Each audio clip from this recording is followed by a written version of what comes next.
Thanks for the introduction. It's always nice to hear your own vita. There's one thing wrong in our vita. I started already in 1990 as an apprentice in the dual system at Ikea, so I have close to 30 years now in this company. But before I'm starting, who knows Ikea around? Hands up, please. Looks good. Looks great. Who has been at Ikea? Yeah, around 80%. Then I can move. You know everything. No, that's nice to hear. So I will send a mail to a marketing manager. So we are well known, and you have visited. We are above the average in our market at the moment. But why I'm here today is to explain a little bit more about Ikea. And look at the picture what I get now. We are known in the markets where we are 98-99%. So that is the knowledge what people have about the brand in itself. When you're then looking how many have visited us, then it's a little bit lower, but it normally comes up to 60% depending on the market. But when you're then asking who knows Ikea really, what sits behind that one, then the percentage is quite low. So I'm always, we are always enjoying to have the possibility to talk a little bit more about the company and the vision, what stands behind this company. Because it's more than a normal company, otherwise I wouldn't stay so long in one company, it would get boring. Huh? So the topics for today, it's about introduction to Ikea, who we are, what we do, where we are today, and then a little bit about our range. The new Ikea, now you're getting, not that you're falling asleep. And a little bit about leadership at Ikea, and Vanzo, our corporate communication manager, have asked me to add that one. I know in Korea when I started there, a lot of students and co-workers who have started asking me about what is your view on leadership, or what do you think is important to make a career? I can tell you now, there will not be an answer, because perhaps there's my answer. So if you're waiting for that question to be answered, perhaps you have to join other CEO meetings, but I will try to give my best to explain a little bit around that topic. And then of course, what I'm interested in is your questions, because it's a constant learning, and from questions you'll learn a little bit about who you are yourself and where the company is. If something is unclear, please raise your hand, or if you have questions in between, I'm more than happy to interrupt them if there's anything. Yeah, we call it Hey. Then you heard a lot about me. I don't know how much Photoshop was needed there, but some I assume so. I'm Andre Schmidtgall. I'm country retail manager, means I'm the managing director, or some are calling themselves CEO and president. So in short, I have the pleasure and the honor to lead Ikea Korea. I'm close to 50, that's painful to say. So I'm 49. I'm feeling quite aged now. You can do this young student auditorium here. And to be honest, my A-level was mediocre. So perhaps I would never been able to join Seoul University, because you need quite good grades to join here. So I'm happy to have a lecturer then instead of here today. So my journey you have heard a little bit about. I'm directly from the school into a dual system, which is existing in the German-speaking part of Europe. So I'm not Swedish, and that is what some Swedes are a little bit surprised about when they are meeting then the managing director of Ikea. So even the princess who came over 3 years ago, she was meeting, and then we were all standing, and then she was talking to me in Swedish, and she was talking and talking, couldn't get in until I then said, "Jag pratar inte svenska." That means I'm not speaking Swedish. So that's how it is. It's not unusual. So we have quite diverse workforce in general, and that we will come to Germany too. So enough about me. That's a part I don't like at all when I have to talk about me. So better to talk about the company I'm working for, much more important. Who are we? Perhaps some of you know that the name are coming from the founder. It's Ingvar Kamprad, and then Elterud and Agunnarud are the area where Ingvar was grown up.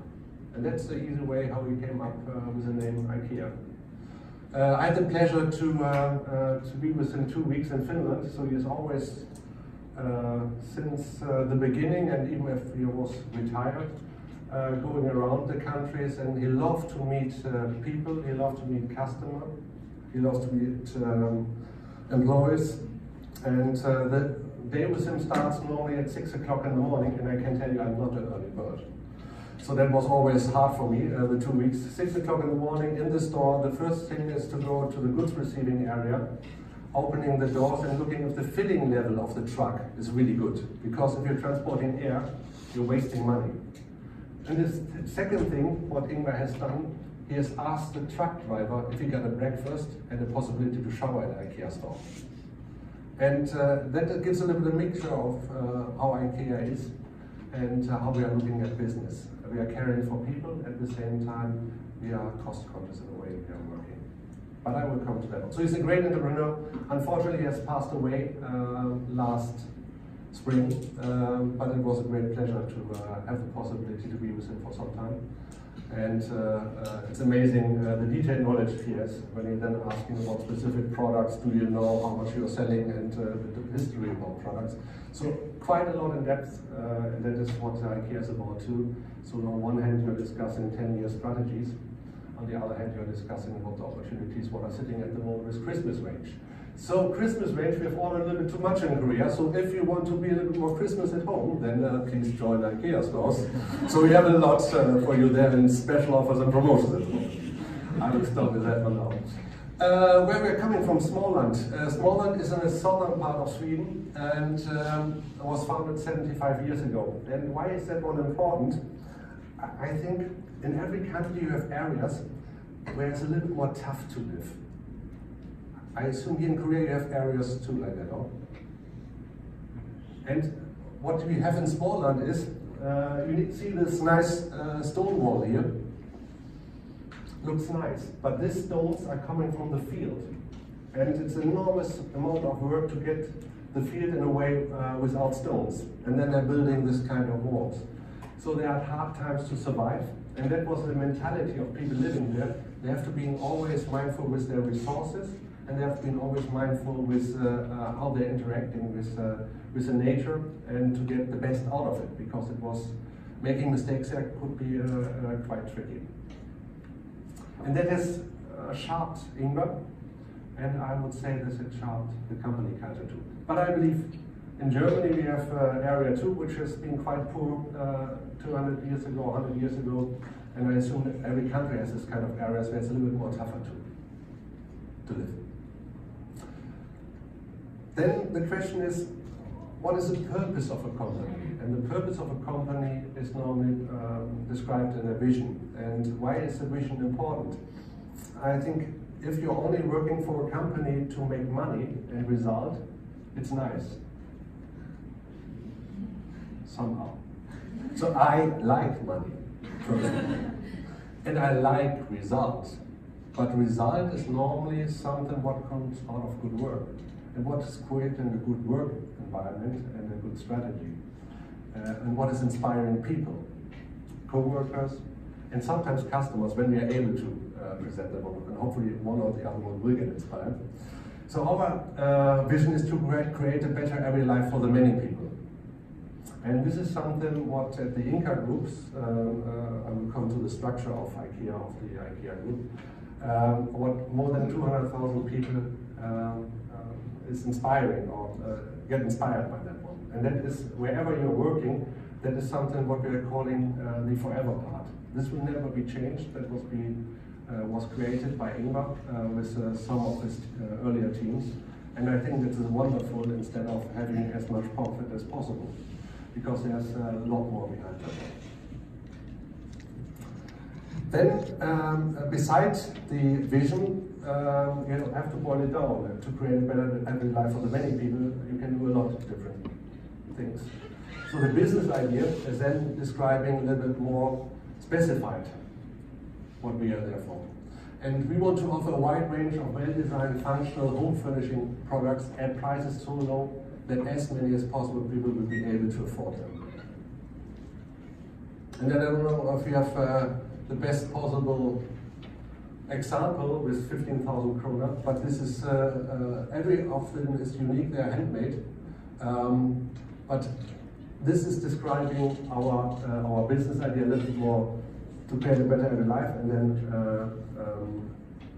the business idea comes next. Then, what are the many people and what are the similarities what the many people have? We believe the many people have, and perhaps you too, huge dreams, but the wallet is a little bit thin for the dreams. So you have to decide sometimes, are you going out or are you staying home? Because the next night out is perhaps a little bit more exciting. Or you're going to a vacation, or should I do something else? So that is something what a lot of people have, that they have to see where to spend the money. And we want to enable more people to fulfill their dreams and offer a better life at home. So for the many, and the many have thin wallets. Our goal by that one is to become leader in life at home. Leader in life at home has different meanings. You can see it from a market share perspective, but you can see it from different perspectives. We have 75 years of home furnishing knowledge and experience, and we are always curious about life at home. That means we are meeting a lot of possible customers or in the markets, hundreds of home visits where we are sitting down with people. What are your dreams? What are your frustrations? What you would like to change? And based on this home visits, this is influencing quite a lot of things later on. And they get often in reality sometimes of things what are not working or what are working super good. What we do? We have a small movie.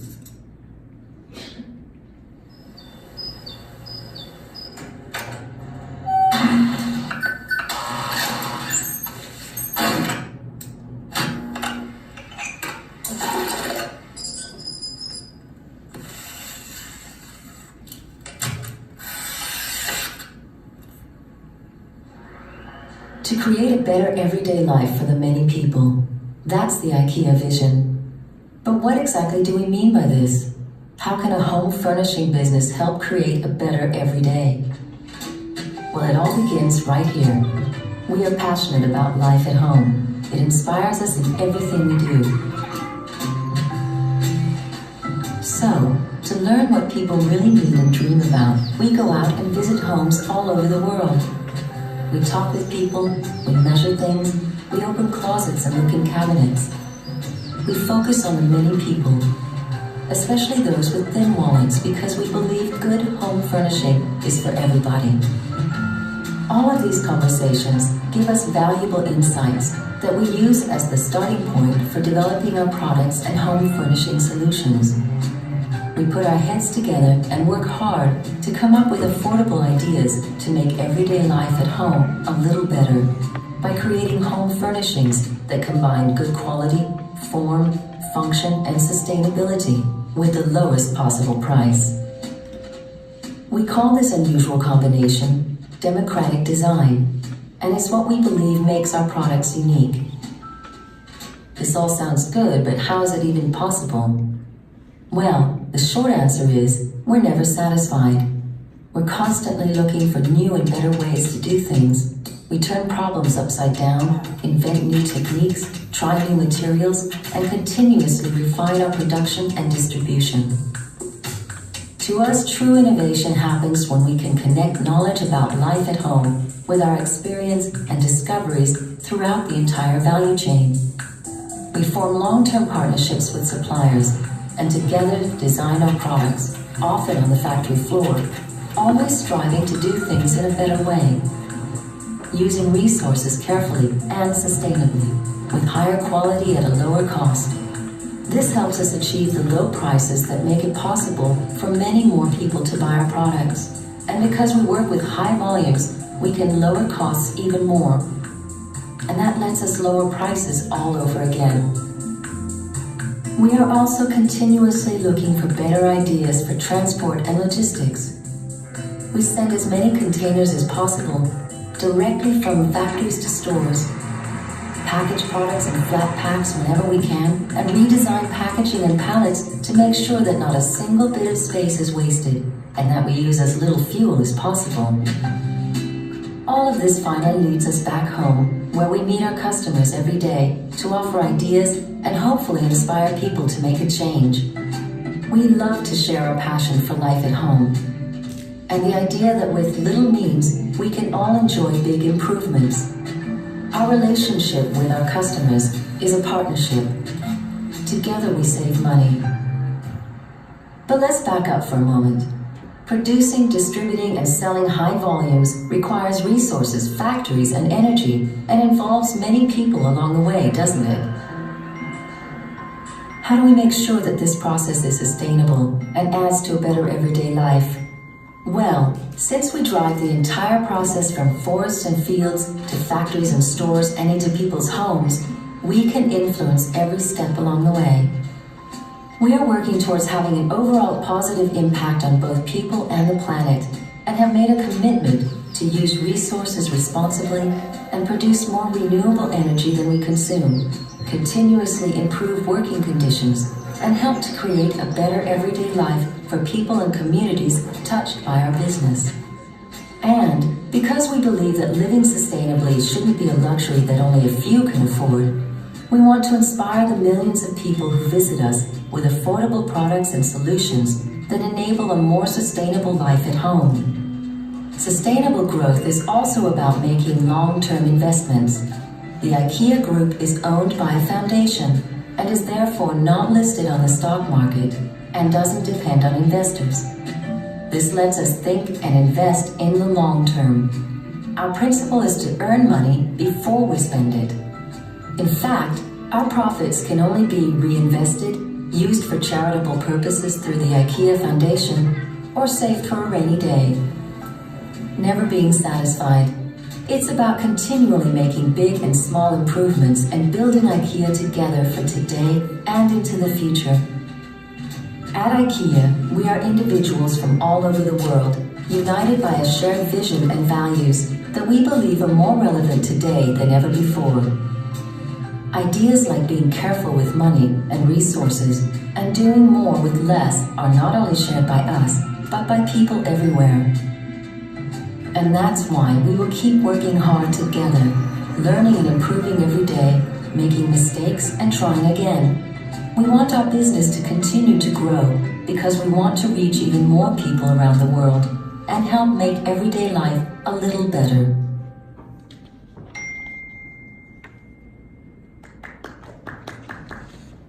Yeah, that was a little bit what I've tried to explain in a short movie. I think that gives a quite fast overview about IKEA and how everything is a little bit connected. And I would like to dive a little bit deeper into some of the parts what we have seen in the movie.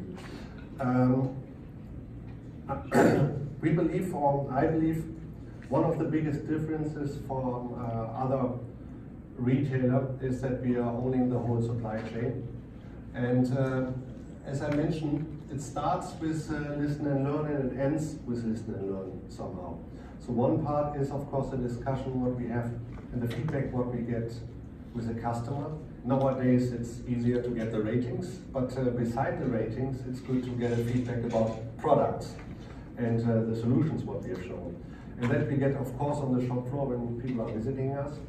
And we get it via our contact center, our phone center where people are calling, and we are learning, and we never think that we are perfect, and we're always curious about how we can do and make things better, a little bit better tomorrow. And then what I've mentioned, all the home visits what we have done are then creating an overview on each local market. So we are giving input. I've been now 2 weeks ago in Sweden for 1 week for the range overview 20 and onwards, and had the possibility to discuss with range responsibilities, and then we have given Asian input and there are some projects I'm running based on Ikea Korea's input when it comes to children's range, for example, because we believe we need a bigger range here. And there are other parts in cooking and eating where we're trying to adapt, but at the same time, if you're not getting volume, you don't have this business model working.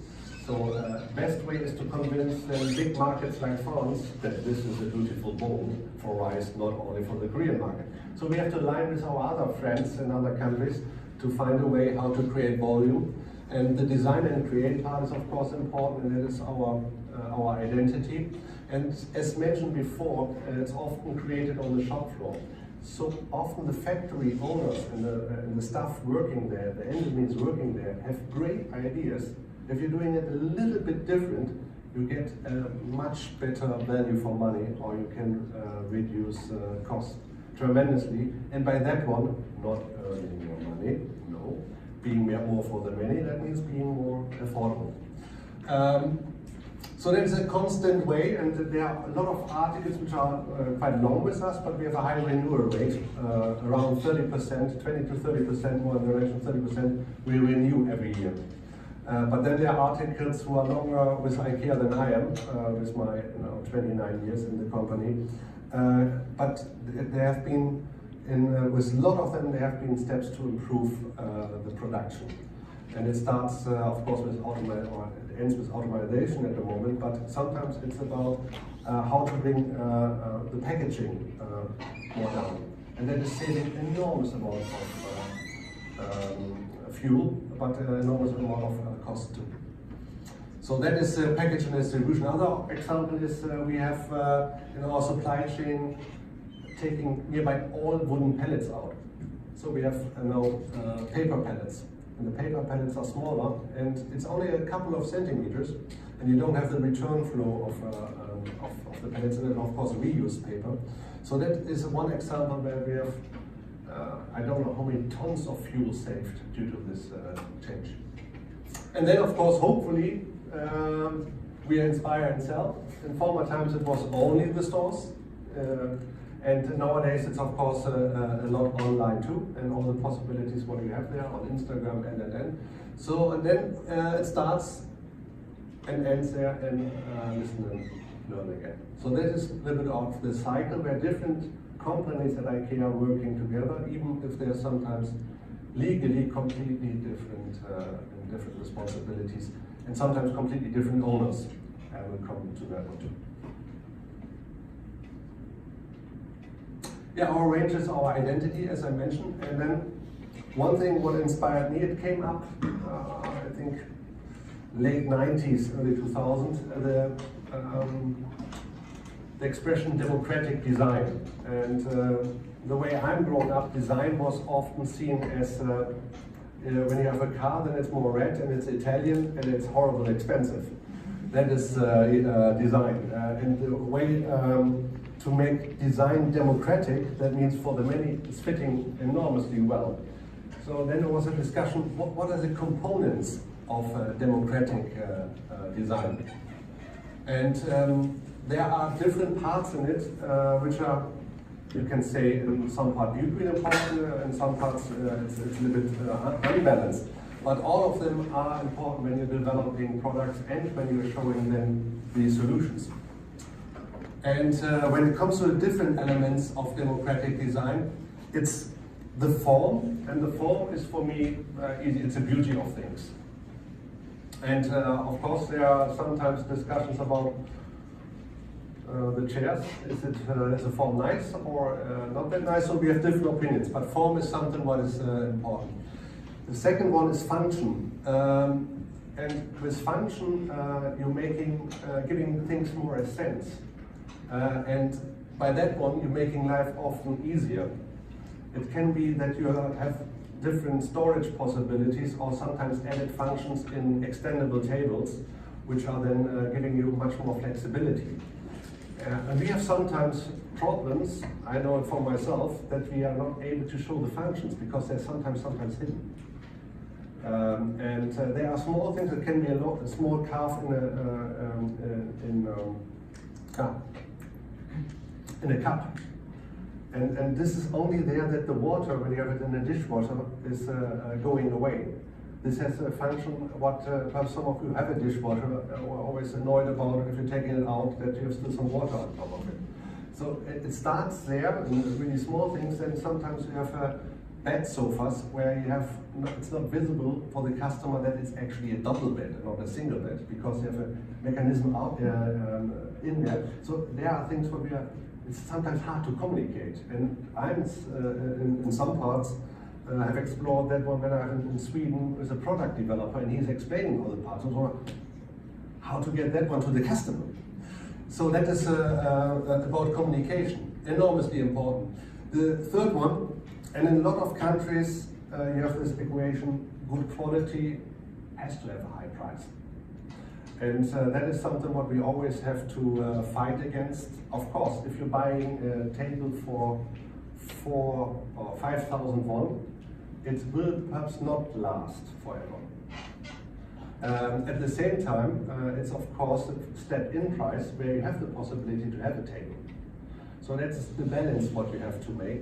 And but at the same time, things should last longer and age gracefully. And we have in Europe, in the market where I'm from, because we have a low price, and we want to be low price, there we have of course always this kind of discussion, how is it possible low price, we have low quality. I can give you one example, personal example. I bought a sofa 25 years ago. This sofa was a return from a customer. I think it was not fitting in the living room. And I've seen it at that time in the SS area. This is the area where the returns are, or things what we have used. And I've bought it there. The color was a little bit turquoise. I thought perhaps it will be fashion at some stage. I've never been a fashion with color, but I love the sofa. The sofa has lived with me more than 15 years. And at the moment, a friend of mine is running a boutique hotel, and it's standing in front of an elevator. The cost of the sofa at that time was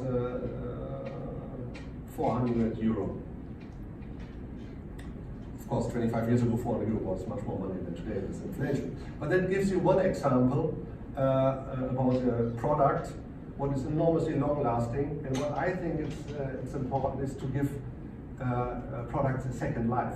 And there we have a job to do in a market like Korea, where always more the new things are more important than giving things a second life. Then the next one is sustainability. In former times, sustainability was more green Ikea, we named it, and we have always looked into resources because it comes with the cost consciousness and how to use resources in the best possible way. You automatically have sustainability, but it's of course much more than that. We want to take responsibility to create positive impact on people and the planet. And by the way, we are owning, Ikea is owning more windmills than Ikea stores owning. So that gives a little bit of a picture, the amount of investment what we're doing in that part too, that we are energy independent. Our dear founder would say, everyone could do this.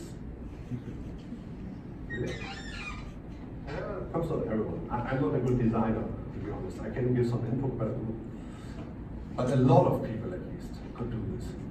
There's 4 points.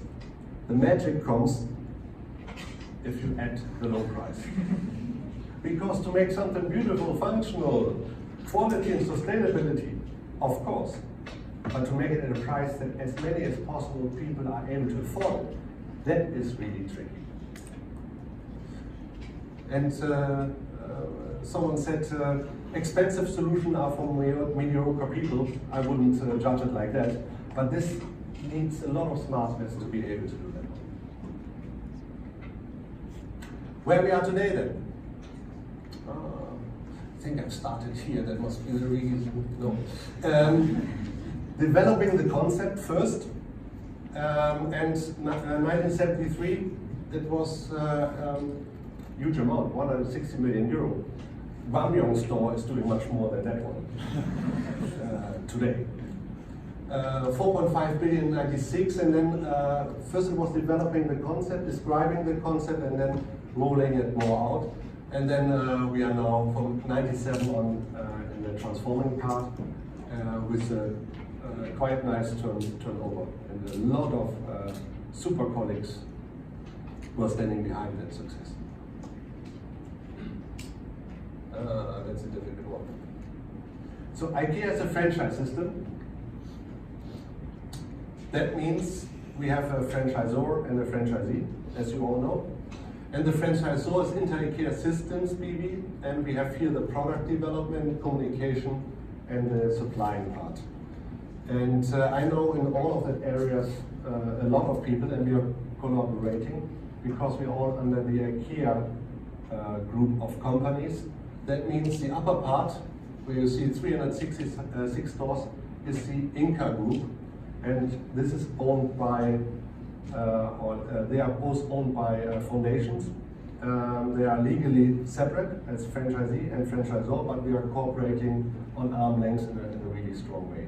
Until 2 years ago, under the Inca group, we have had the Ikea of Sweden, the communication and supply integrated. As the biggest franchisee was taking that part too. Now we are split it to make it clear. And then we have external, it's not external. Then we have fantastic colleagues with other ownership. Perhaps some of you know Dairy Farm. It's in Hong Kong. It's a quite big company. It's belonging to a big mother company, which is in itself bigger than Ikea from a turnover perspective. So there are then different franchisees, and but all with the same business idea and the same vision. If I'm taking the whole, not only the Inca group where I'm working for, so Korea is in the Ikea group, the Inca group. Overall, we have 422 stores in over 50 markets. And I think I've seen perhaps 150 only of them, so I can stay another 50 years until I've seen them all. Then the figures from the total group is close to 39 billion, 208,000 co-workers, and 957 million store visits, and 2.5 billion web visits, which is always with a lot of zeros. It's a kind of problem to imagine how many people are standing, or how many customers or visitors or users are standing behind that one. And new Ikea stores in 2018 has been 19. So these are the figures behind it. Then what is Ikea Korea? Ikea Korea stands for 471 billion won. It's the fastest growing market. It was not too difficult, because when you have one store and adding a second store, you're quite fast growing. And we have e-commerce, and we have of course more plans. So one store is under construction at the moment, and the fourth store we will have soon a groundbreaking. We have fantastic 1,700 co-workers now. When I've started here, it was 5 years ago, so it's amazing seeing how people are growing, the amount in itself, but what is even more fascinating to see the learning curve.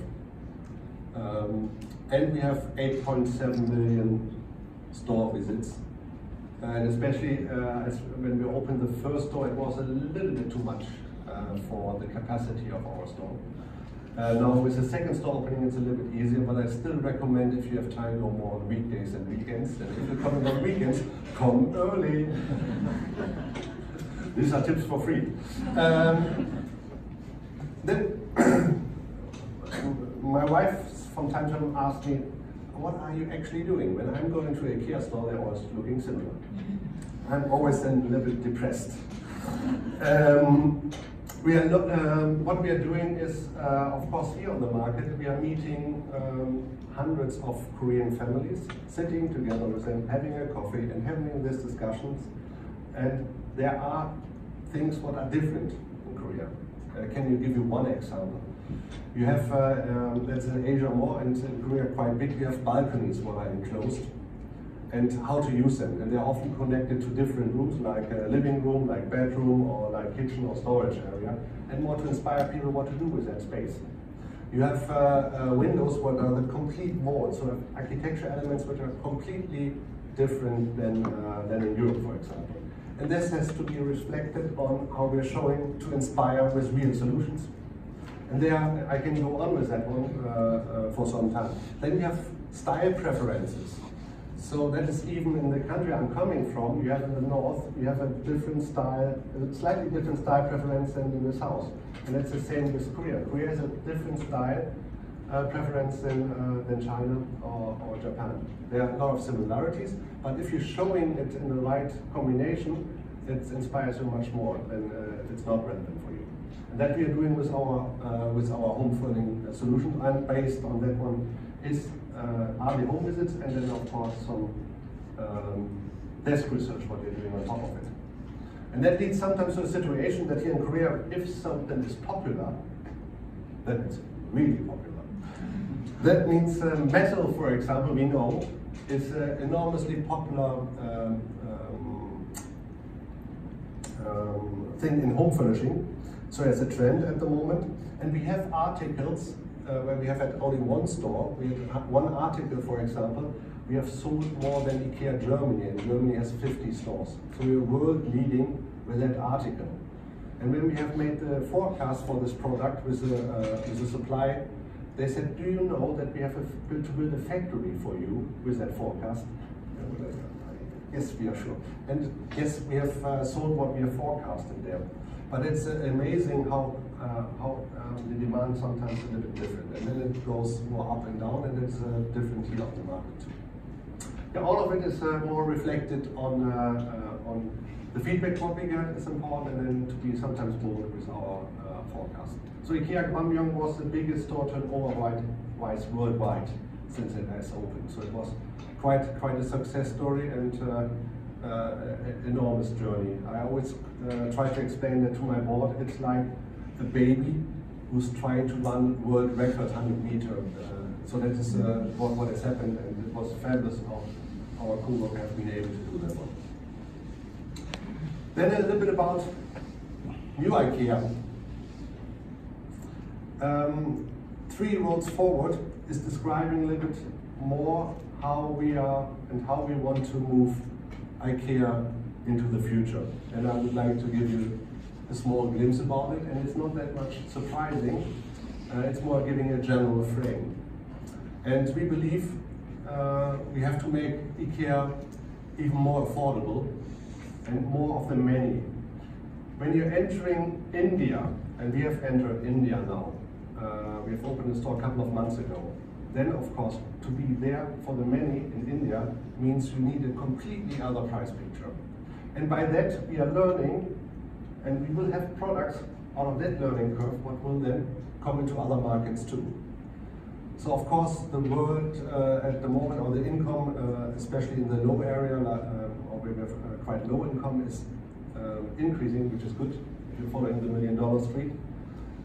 At the same time, there are a lot of people who have not enough money to have a decent life, and they're not being able to spend in home furnishing, but they have a need when it comes to home furnishing, to how to solve this problem for the future. Convenience. It's not a surprise that e-commerce is the fastest growing channel, and it's for us too. So that means how to do that one in a sustainable way. How Ikea would become more accessible. For some of you, when I'm talking to people, Gwamyeong, why the heck Gwamyeong? It's so far away. And Goyang, there's a museum there. So that is, of course, we are, with the size and the inspiration what we want to give, have been a little more outside. We try to get always connection to public transport, but we have not been that much into the city centers, especially when it comes to countries where we started earlier, they were even more outside. So what we are trying to do is, what is the right concept to go closer to the city centers? But you can reach Ikea Gwangyo from Seoul Station in only 17 minutes with a KTX. Only to mention that one. But we have to become more accessible for the many people. That means that we need other touch points than our regular stores. And we don't have the solution today, but we are working on what that could be by asking. At the same time, we have sometimes to test and try things out. And we have gone out, I think, yesterday. Have you gone out? Can I say it? Manhattan? Oh no, I've said it. We will go, for example, in Manhattan with a touch point. So that is one of the test and tries, and we will soon test and try, hopefully, something soon. And then it's about the digital solutions, how to inspire. And perhaps some of you have seen the app where you can then place articles in your home that you see if it fits. That is more to explore further on how can digital and physical come together in the best possible way. So we are sometimes a little bit curious about Amazon and their logistic parts and how fast they can deliver. And Amazon is sometimes a little bit envious about our store assets, what we have. So not that I want to merge with them, but it's more, we have a lot of good things, but we have to learn what that means for the future. We want to continue to create a positive impact for people in the society. And Ikea is leading a big part here in Korea when it comes to how we are cooperating there. So we have different projects. One part is that we are supporting unmarried single moms, which are falling a little bit between the chairs in Korea. But there are a lot of other things what we're doing on the local market, because we are not a huge player compared to Samsung, but the more employees you have, the more responsibility comes with that one, what to do on your local market. And it's not only win-win with small and medium enterprises, there's much more what you can achieve and what you can give. The best thing is, of course, good working places. We want, but to make it more tangible, all single-use plastic will be phased out until 2020. Zero emission for our delivery service, and designing all products with new circular principles, only use renewable recycled materials by 2030. And we have been quite early excluding, for example, PVC from our production. Chrome was, and it was not possible to make it in a good way. So that has been always our ambition level, but now we have leveled it to the next level.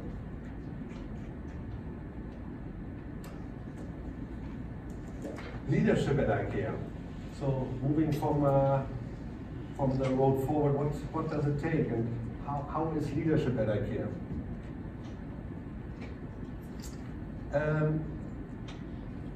When I've been asked from my friends, why have you started at Ikea?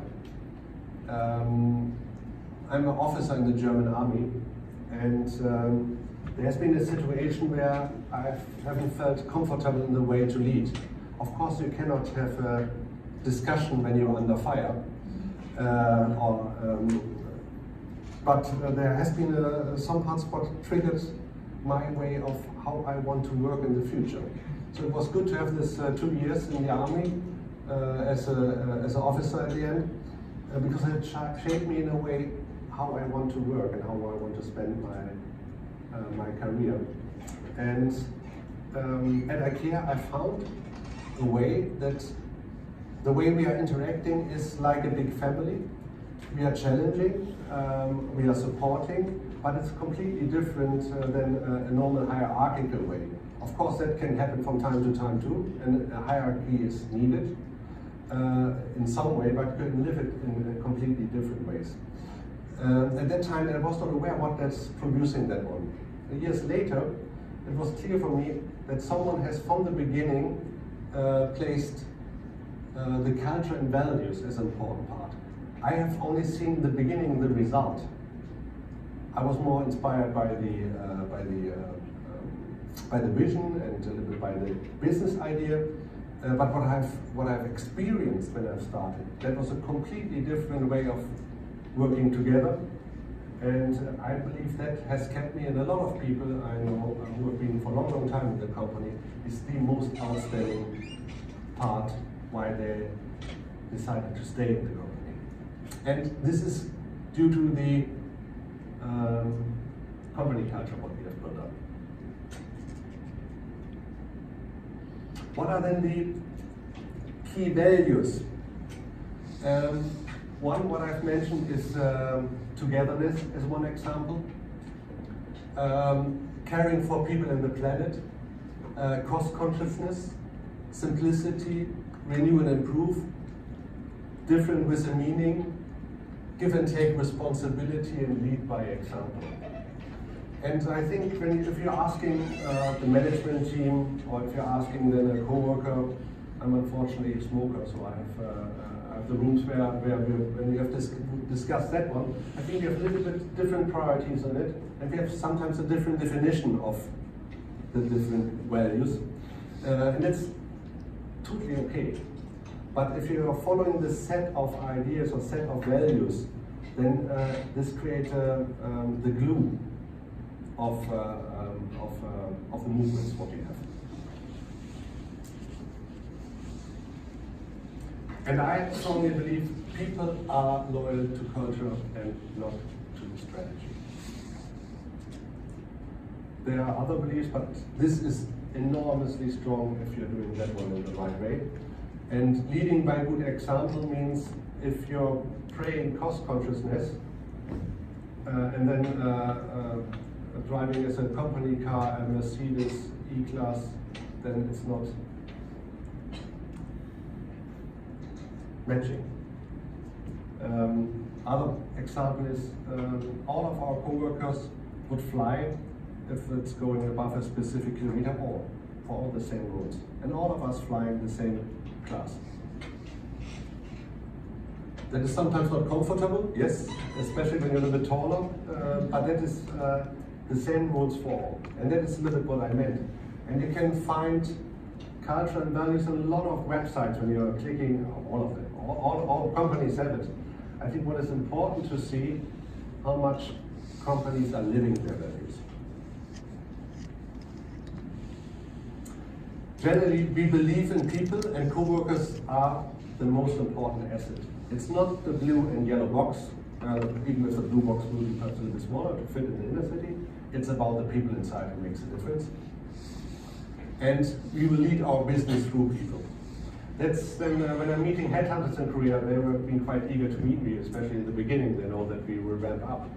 And of course, they try to give their service to us. And I said, yeah, but I would love to grow from inside. So we have, of course, hired people from outside who are matching our values. That is the most, we can, from an experience perspective, we can make, yeah, not all the experience, that's fine, but the values must fit. Otherwise, that will be not a success story for us, and not for the candidate who wants to join us. And we have seen a lot of movement in our workforce. So people who have started as in administration, for example, is today the CFO after 10 years now, or close to 10 years now. And there are a lot of examples there. We believe in growth from inside. And sometimes we have to hire competence from outside, but generally from inside. Diversity and inclusion, it's a buzzword a little bit, but I have worked with, as a former time as a shopkeeper, I had there already someone who has been handicapped. And that was handicapped, special needs. Perhaps I'm more handicapped than him. But he has special needs, and it's a quite natural way. And in some countries you have laws and regulations, but for us it was always a natural way to give something back. And at the same time, these are enormously loyal co-workers, and some work they can do better than others. You always have to find ways of working. But there are other parts when it comes to inclusion, which are as important. And diversity is not only nice on the page, as it's proven if you have a diverse workforce, the result is always better than middle-aged men sitting together around the table trying to figure out a strategy. Sorry. How's everyone looking then in Korea? We have a little bit more female than male. We have half part-time, half full-time. And part-time is not irregular worker in Ikea Korea. We believe that part-time is an enormously good way for people to restart their career or to enter the company. And for example, the former HR manager in Korea, she is Swedish, worked in China, and she has started as a part-timer when she was a student. So part-timer is for us, they get the same benefits when it comes to bonus, they get the same social security, then we're offering for full-timer. Of course, they get the same salary in a way, that same work, same pay. So that is something what we believe strongly in. Management, we have a little bit to go, but close to 50-50 at least. And I think that is quite outstanding on the Korean market at least. Not outstanding when you are talking to Norway or to Sweden. One example is we have now 4 store managers. We have only 2 stores, but 4 store managers because we're building 2 stores, and 3 of them are women. And then age-wise, we're trying to reflect the society there too a little bit. We are a little bit too heavy on that side, but generally it's that we would like to reflect the whole society in the workforce what we have. And our retirement age is 65. And then when I presented to the board that our retirement age is 65 instead of 60, they said, is that really good? I said yes, because it's not about that people want to leave at 60. It's more giving the possibility to work longer, because the systems here are not that you can live from your pension that easy. So that is something what we have introduced quite early. And we have paternity leave, and I have used that one too, because my son was born here, so a little bit later now. But that is something what lead by example too. So if we are offering something, then I should do that one the same way. And all of our fathers at Ikea in Korea have used paternity leave, and it's 4 weeks, 20 days. And we have 20 nationalities. So it's the most diverse work environment I've ever been in Korea, because we have a lot of expats from other countries to build it up here. It's enormous pleasure to work in this kind of environment.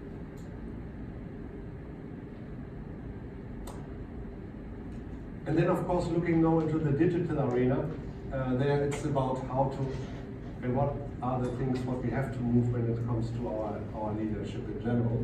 So we have a new set of things what we are looking into, what we want to develop in an even better way. I like this quote: your position has been given to you by your manager, your leadership is awarded to you by your coworker. And let's express a lot how we want to work.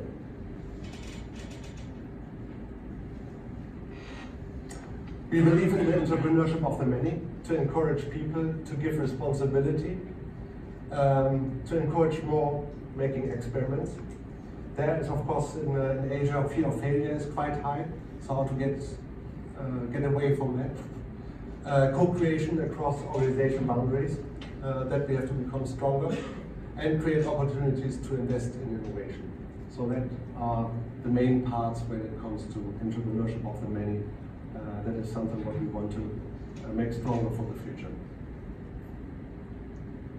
Delivering business results while strengthening our value-based culture, focus on both the what and the how, and often for us it's still the why we are doing things, to explain the background, what creates much more engagement and much more co-creation, and create customer value and lead with Ikea values at the same time. So everything what we should do should, at the end, add value for our customers. Otherwise, we are not cost-conscious enough with our resources. And then, of course, embrace all aspects of diversity. Trust and respect, take responsibility and accountability for individual assignments. So it's interdependently working as a big company, what we would like to achieve as a new leadership. A little bit about myself, what I think is important. As a leader, I believe in being generally value-based, and you have seen the parts, the 9 values from Ikea. I believe strong in being a kind of role model, that I'm doing what I'm praying, because people are watching how you're interacting, and if you're doing it differently than you're saying, this will never work.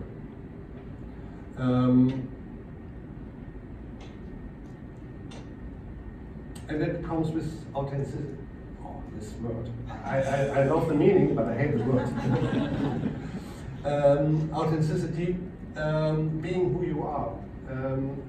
If I would have had the pleasure 25 years ago to stand here and present something, perhaps I would have been trying to be enormously, because it's serious.